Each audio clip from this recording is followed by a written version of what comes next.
तत्वार्थसूत्र द्वितीय अध्यायः। औपशमिक क्षायिकौ भावौ मिश्रश्च जीवस्य स्वतत्वमौदयिक पारिणामिकौ च। जीव के अपने 5 भाव होते हैं: औपशमिक, क्षायिक, मिश्र अथवा क्षायोपशमिक, औदयिक और पारिणामिक।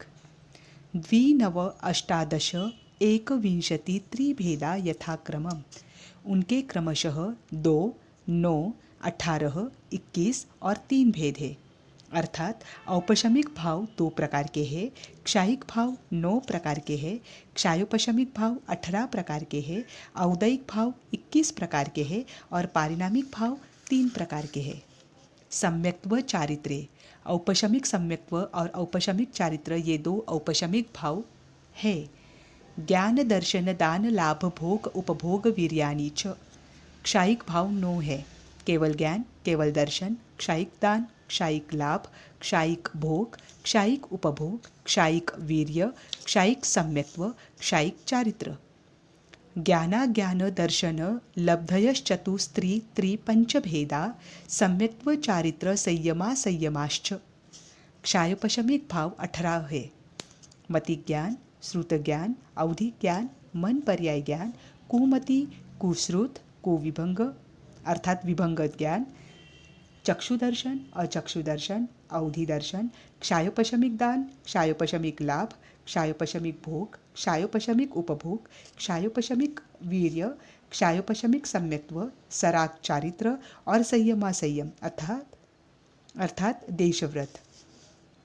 गति कषाय लिंग मिथ्या दर्शन अज्ञान असंयता सिद्ध असिद्ध लेशाश्चतुश्चतुस्त्रयी ये कैकैक षड्भेदाः। औदयिक भाव 21 है: मनुष्य गति, देवगति, नरक गति, तिर्यंच गति, क्रोध, मान, माया, लोभ, स्त्रीवेद, पुरुषवेद, नपुंसकवेद, मिथ्यादर्शन, अज्ञान, असंयम, असिद्धत्व, कृष्णलेशा, नीललेशा, कापुतलेशा, पीतलेशा, पद्मलेशा, शुक्ललेशा। जीव भव्या भव्यत्वानि च अर्थात पारिणामिक भाव 3 होते हैं: जीवत्व, भव्यत्व और अभव्यत्व। ये तीनों भी पारिणामिक भाव है। अगला सूत्र है उपयोगो लक्षणम अर्थात जीव का लक्षण उपयोग है। सद्विविधोष्ट चतुर्भेदः। वह उपयोग 2 प्रकार का होता है, जिनमें से प्रथम ज्ञानोपयोग 8 प्रकार का होता है, द्वितीय दर्शन उपयोग 4 प्रकार का होता है। संसारिनो मुक्ताश्च। जीव 2 प्रकार के होते हैं, संसारी और मुक्त। समनस्क अमनस्काः। संसारी जीव समनस्क और अमनस्क 2 प्रकार के होते हैं। संसारीन त्रस स्थावराः। संसारी जीव त्रस और स्थावर 2 प्रकार के होते हैं। पृथिव्यप तेजो वायु वनस्पतयः स्थावराः। स्थावर 5 प्रकार के होते हैं: पृथ्वीकायिक, अपकायिक, तेजकायिक, वायुकायिक, वनस्पतिकायिक। द्विन्द्रियादयस्त्रसाः। द्विन्द्रिय आदि जीव त्रस होते हैं। पंचेन्द्रियाणि इंद्रियां 5 होती है। द्विविधानि इंद्रियां 2 प्रकार की भी होती है, द्रव्येंद्रिय और भावेंद्रिय। निवृत्त्युपकरणे द्रव्येंद्रिय। निवृत्ति और उपकरण को द्रव्येंद्रिय कहते हैं। लब्धुपयोगौ भावेंद्रिय। लब्धि और उपयोग भावेंद्रिय है। स्पर्शन रसन घ्राण चक्षुः श्रोत्राणि। स्पर्शन रसन यानी त्वचा, जीभ, घ्राण यानी नासिका, चक्षु यानी नेत्र और श्रोत्र यानी कान, यह 5 इंद्रियां है। स्पर्श रस गंध वर्ण तदर्थाः। इन 5 इंद्रियों के विषय क्रम से स्पर्श, रस, गंध, वर्ण और शब्द है। श्रुतम अनिंद्रियस्य। मन का विषय श्रुत ज्ञान गोचर पदार्थ है। वनस्पत्यांतानामेकम। पृथ्वीकायिक, अपकायिक, अग्निकायिक, वायुकायिक और वनस्पतिकायिक जीवों की पहले स्पर्शन इंद्रिया होती है। कृमि, पिपीलिका, भ्रमर, मनुष्यादि नामेकैक वृद्धानि। लट, चिवटी, भौरा और मनुष्य आदि के क्रम से एक एक इंद्रिया अधिक होती है। अर्थात लट में 2 इंद्रियां होती है, चींटी में 3 इंद्रियां होती है, भौरे में 4 इंद्रियां होती है और मनुष्य में 5 इंद्रियां होती है। संगीनः समनस्काः। मन सहित जीवों को संगी कहते हैं। विग्रहगतौ कर्मयोगः। नया शरीर धारण करने के लिए की जाने वाली गति में कार्मन योग होता है। अनुश्रेणी ही गति ही जीव और पुद्गलों का गमन आकाश के प्रदेशों की श्रेणी का अनुसरण करके होता है। अविग्रहा जीवस्य मुक्त जीव की गति वक्रता रहित यानी मोड़ों रहित सीधी होती है। विग्रहवती च संसारिनः प्राक चतुर्भ्यः और संसारी जीव की गति 4 समय से पहले पहले विग्रह गति व मोड़ वाली है। एक समया अविग्रहा मतलब एक समया अविग्रहा अर्थात मोड़ रहित गति एक समय मात्र की होती है। एकम द्वौ त्रीन व अनाहारकः विग्रह गति वाला जीव एक समय 2 समय अथवा 3 समय तक अनाहारक होता है। समूर्छन गर्भोपपादा जन्म अर्थात समूर्छन गर्भ और उपपद यह 3 जन्म होते हैं। उपपाद्य सचित शीत समृद्धा सेतरा मिश्राश्चैक शस्तद्योनयः अर्थात उन तीनों जन्मों की 9 योनियाँ होती है। चित्त अचित्त सचिताचित शीत उष्ण शीतोष्ण संवृत्त विवृत्त संवृत्त विवृत्त जरायुज अंडज पोतानाम गर्भः जरायुज यानी जरायु में लिपटे हुए उत्पन्न होने वाले, अंडज यानी अंडे से उत्पन्न होने वाले और पोतज यानी जो माता के उदर से निकलते ही चलने फिरने लगते हैं, ऐसे जीवों का गर्भ जन्म होता है। देव नारका नाम उपपादः चारों प्रकार के जो देव है तथा नारकी जो जीव है उनका उपपाद जन्म होता है।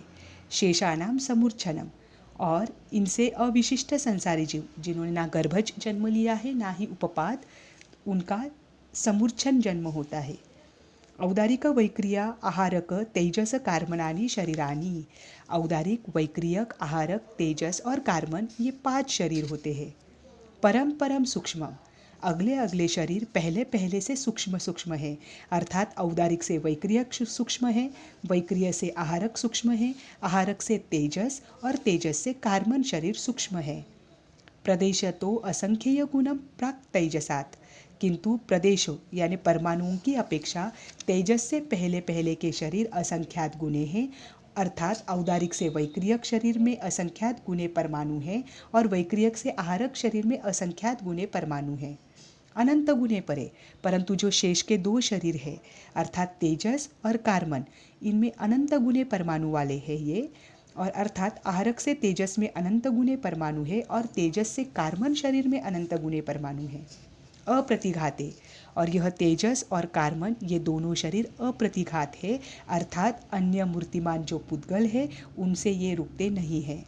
अनादि संबंधे च इन दोनों शरीरों का आत्मा से अनादि काल से संबंध है।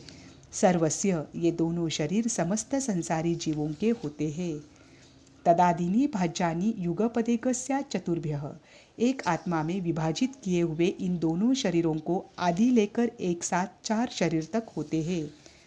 निरुपभोगम अंत्यम अंत का कार्मन शरीर उपभोग रहित है अर्थात इंद्रियों द्वारा शब्द आदि विषयों के उपभोग से रहित है।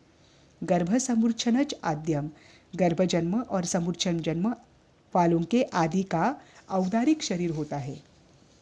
औपपादिकम वैक्रियकम उपपाद जन्म से उत्पन्न होने वालों के वैक्रिय शरीर होते हैं।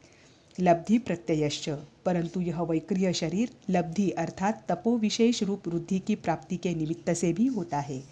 तेजसम भी तेजस शरीर भी लब्धि प्रत्यय अर्थात रिद्धि प्राप्त होने से होता है। शुभम विशुद्धम अव्याघाती च आहारकम प्रमत्त संयतस्यैव आहारक शरीर शुभ है अर्थात शुभ कार्य को करता है, विशुद्ध है, व्याघात रहित है और प्रमत्त संयन मुनि के ही होता है। न देव नारक समूर्छिनो नपुंसकानी नारकी और समूर्छी जीव नपुंसक होते हैं। न देवा देव नपुंसक नहीं होते अर्थात देवों में पुरुष लिंग और स्त्रीलिंग ये दोनों ही लिंग होते हैं। शेषास्त्री वेदाः नारकी जीव और नारकी देव और समूर्छिम जो जीव है इनके अतिरिक्त जो गर्भज है, तिर्यंच है और मनुष्य है ये तीनों वेद वाले होते हैं अर्थात पुल्लिंग भी होते हैं, नपुंसक लिंग भी होते हैं और स्त्रीलिंग भी होते हैं। औपपदिक चरमोत्तम देहा असंख्येय वर्षायुषो अनपवर्त्यायुषः अर्थात देव नारकी चरम शरीर वाले असंख्यात वर्ष के आयु वाले भोग भूमि के जीव परिपूर्ण आयु वाले होते हैं, अर्थात इनकी अकाल में मृत्यु नहीं होती। यहाँ तक 53 सूत्र हुए। द्वितीय अध्याय समाप्तः।